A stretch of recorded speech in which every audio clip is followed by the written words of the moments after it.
again, beautiful people of the world out there. Hope you're enjoying a beautiful early spring morning. We are going to do some banana bread today, because who doesn't love banana bread?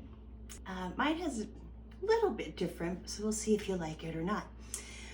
What we're going to do, we're going to start with 2 cups of sugar. We're going to add a 1/2 cup. Most recipes call for shortening. Don't be afraid, I'm actually using lard. Lard gets a bad rap, but it actually is a really friendly kind of thing to use. Actually has a lot of vitamins in it. As always, I forget something. So anyway, we're going to add just a little bit of, we're going to add our lard to our sugar. And then we are going to add 2 quick little eggs here. We're going to put this in the KitchenAid with the paddle attachment to it. I'm just going to whip that until it's all nice and blended and creamy. It'll take just a second for you. Actually, we can turn this off.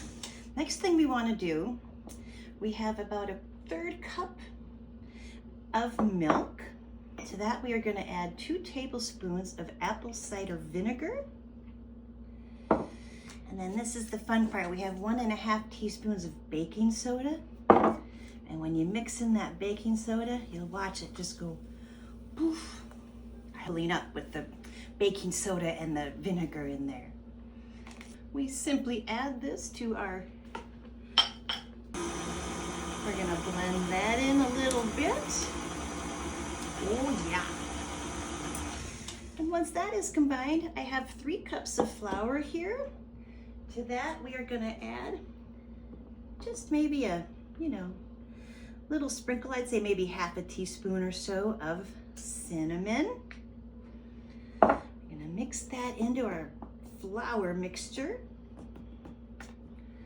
and toss that in with everything else. And once again, we're gonna blending.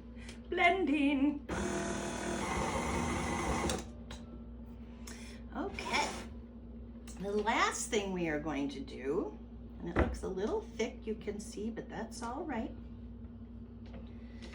Last thing we're going to do, we're going to add in mashed bananas. A lot of recipes call for 3 bananas. I use 4 because I like them. You can use fresh bananas if you want them ripe. I actually had 4 bananas that I stuck in my freezer. Real good way to preserve the fruit. And we are just going to add our mashed bananas to our mixture here. And once again, we're going to blend.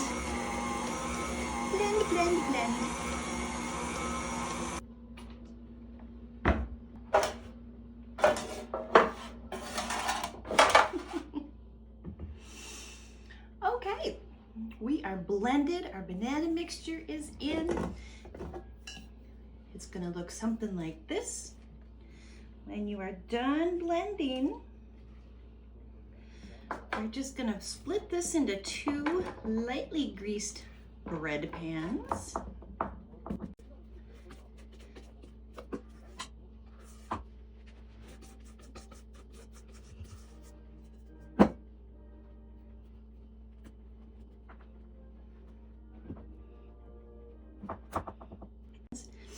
If you would like, you can sprinkle a little extra sugar on it, not necessary. We're gonna pop these in the oven at 325 and bake them 45 minutes to an hour, or until you feel like the center is good to go. So, I let this bake just about an hour, and ovens are going to vary. Mine is a little bit on the cool side these days, so sometimes it takes a little longer. But after an hour of letting this just soak, or bake, sorry, this is what we have. Beautiful, fluffy, golden brown, and nice and boingy. You want it to boing up when you touch it, so you know that it's all done in the center. And voila, eat, enjoy, and oh, it smells so good. It's kind of comforting, right?